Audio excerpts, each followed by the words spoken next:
Welcome to the Times of Israel's daily briefing. Today is Monday, October 6th, day 731 of the war. Amanda Borschel-Dan here with our diplomatic correspondent, Lazar Berman. Lazar, thanks for joining me on what could be actually a fateful day. Good to be here. In terms of how fateful today, I think we're in a process that could be fateful, but I'm not expecting any major game-changing announcements necessarily today. Right. The delegation sent by Israel and Hamas arrived in Egypt's Sharm El-Sheikh last night, and we'll hear who is there and what the projected timeline of the talks may be. U.S. President Donald Trump is pressing for the implementation of the first phase of the deal, meaning the release of all the hostages, living and dead. And while Hamas has said it is prepared to release the hostages it is holding, the terror group is also expected to make additional demands. We'll also learn about what is happening in terms of the fighting in the Gaza Strip right now, and also what happened to the activists who were intercepted on the so-called peace flotilla. Where is Greta? So all of this and more when we're back.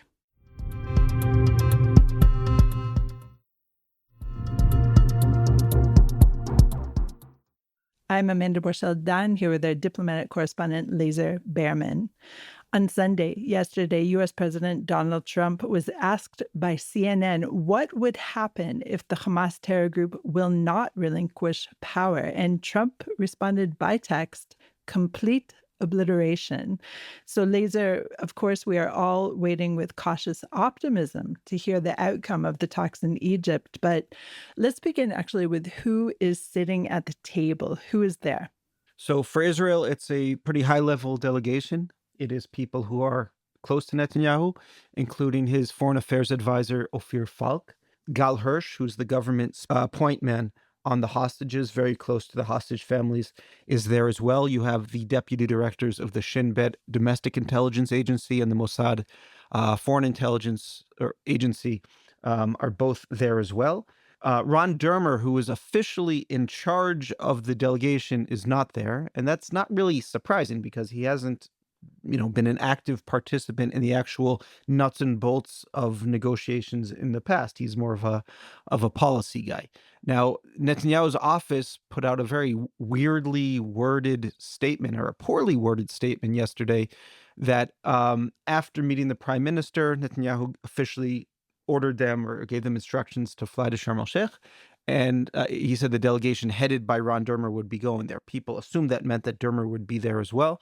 But I clarified that after spoke to a couple of people. He is indeed not flying, as I expected, and will only fly if there is basically, the last 10 yards to go to seal this thing. And the same goes for people that are close to Trump as well, like his special envoy, Steve Witkoff, and his son-in-law, Jared Kushner. So it's a senior level delegation. The success of the talks is not going to fall based on the people that are there. It's not like they're missing any component that they need to get these talks done. Israel wants to get them done. They want to get them done quickly, but of course, they're not in any mood to really negotiate in terms of playing with the proposal that Trump laid out very clearly. Hamas is treating this as a negotiation that Trump put out a proposal, and they're treating that like that is Israel's demands, and now they're going to try to move certain things more in their direction and see if they can come up with a more favorable proposal. Israel obviously is treating this as either take it or leave it, and to Trump's credit, he has also been talking like that as well. He hasn't said, we're gonna see what we can get here, and we'll see how close we can get Hamas. He said it needs to be done within the next couple of days. If they don't, like you said, they're facing complete obliteration! Exclamation points, and that they really have to take this, or all bets will be off, and the IDF can operate as it would like.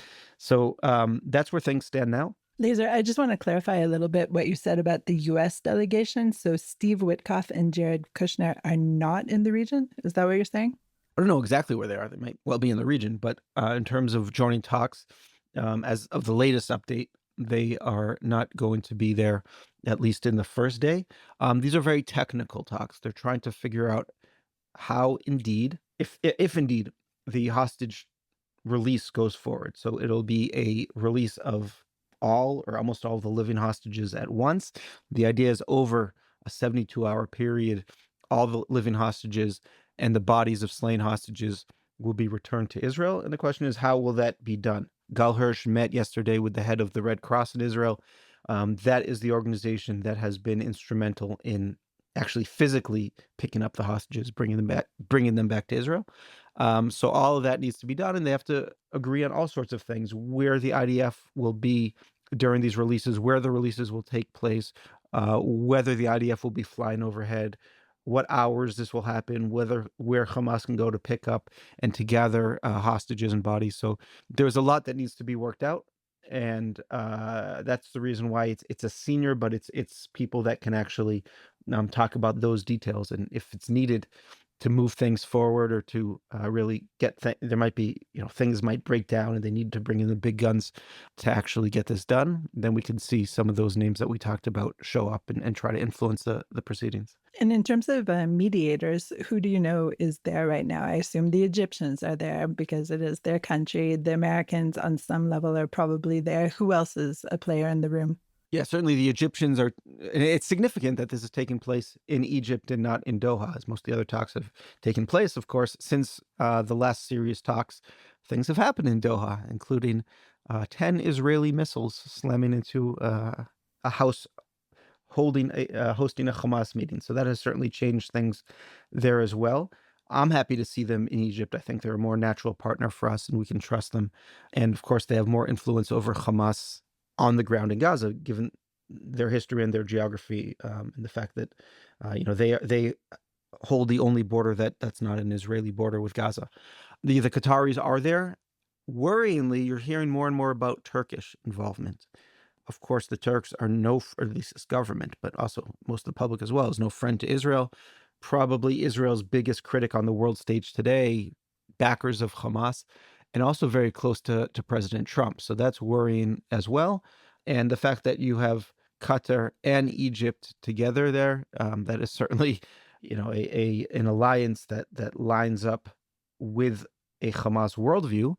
They might be more than willing to see Hamas, move a step down from governing the Gaza Strip, but that doesn't mean their long-term interests align neatly with ours. Now, from Egypt, we're hearing definite support for the Trump plan, but I believe it was yesterday we also heard a report or a remark, at least, that in terms of where Hamas's weaponry should go, that is a quote Palestinian issue. So there are a lot of sticking points here. You mentioned, of course, the drawdown of the IDF, but let's talk about some of the Hamas demands that we can expect, including this weapons issue. Yeah, so we haven't heard Hamas say publicly that they're willing to actually disarm. There's been talk by senior officials about giving up their offensive weapons, but not their defensive weapons. What exactly does that mean? What offensive weapons do they have? Are they going to give up a few rockets? Okay, that's not really the problem, is it?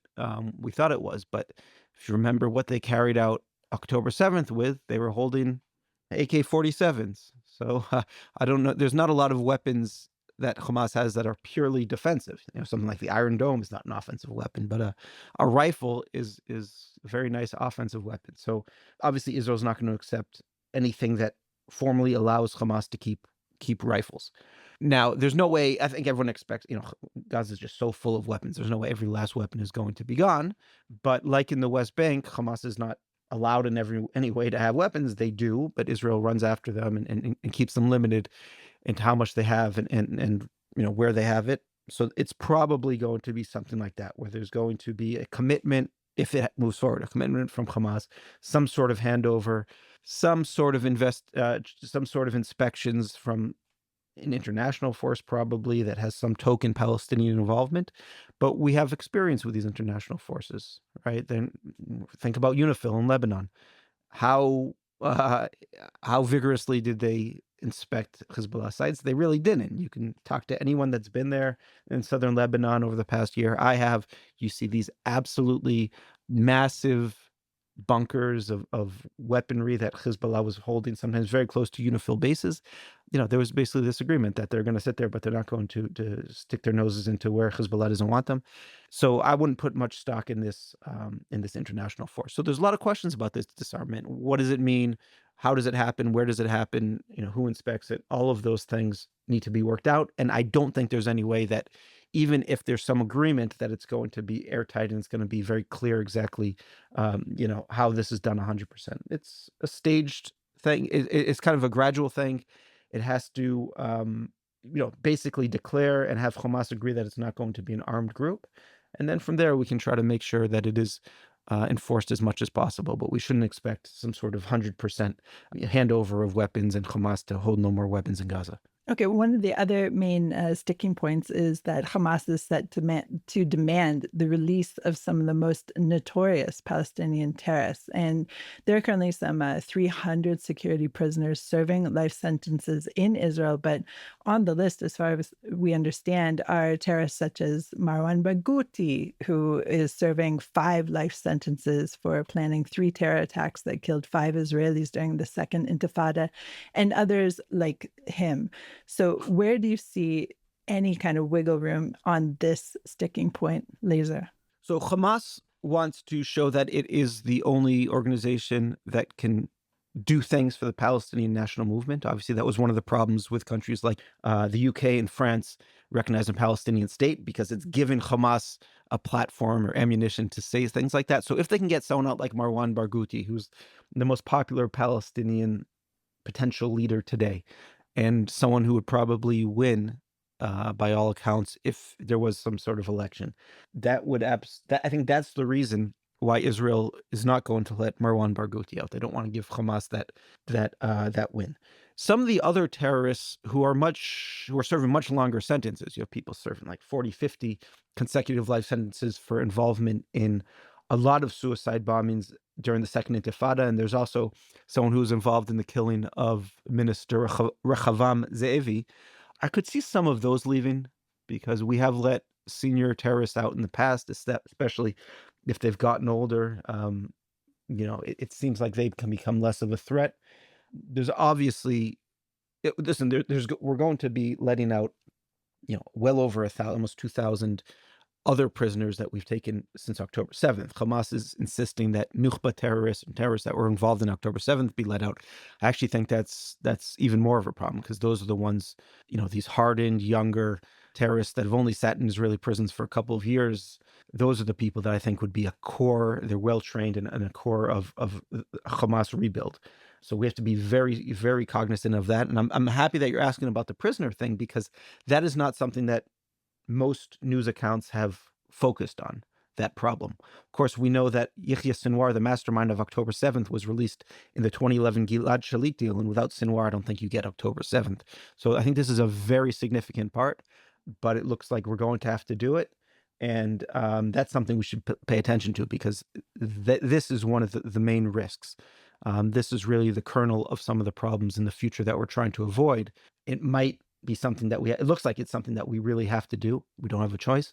But I would have liked to hear more discussion about it from Netanyahu, and pushing Trump to actually say some things about it as well. The fact that it's kind of a given that we have to release these hardened terrorists, I think, is a problem. And this is not going to be where we stop that pattern that's been going on for decades, but we really have to get in control of it, because we know we're really gambling with future lives in order to get hostages out right now.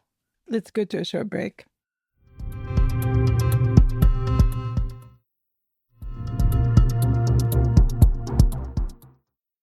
And we're back. I'm Amanda Borschel-Dan, here with our diplomatic correspondent, Lazar Berman.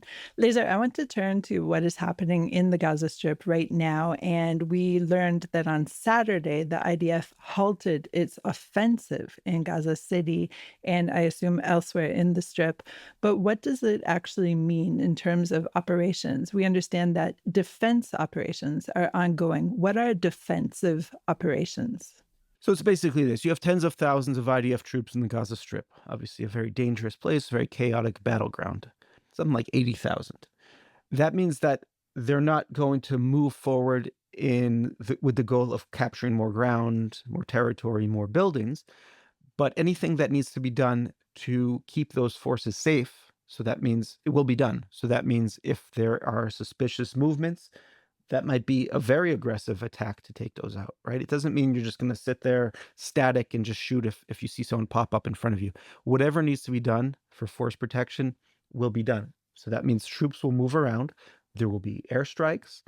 Whenever there is a threat, that will be answered with fire. So I think there's a sort of misunderstanding about what defensive operations mean. You can be very, very aggressive in defense, and that's what we're seeing. That's why you're seeing reports of dozens of Gazans being killed in the Gaza Strip, because the IDF is still operating, and you're not just going to leave troops there. We've seen in recent weeks attacks by relatively large groups of Hamas fighters against IDF positions.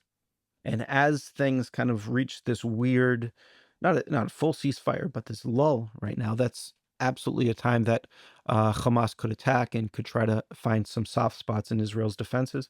And Israel is firing and operating in order to make sure that doesn't happen. Right. I think there is this misconception right now that we're in some kind of ceasefire. We are not in a ceasefire. And so the patrols continue. As you said, all the defensive operations are continuing.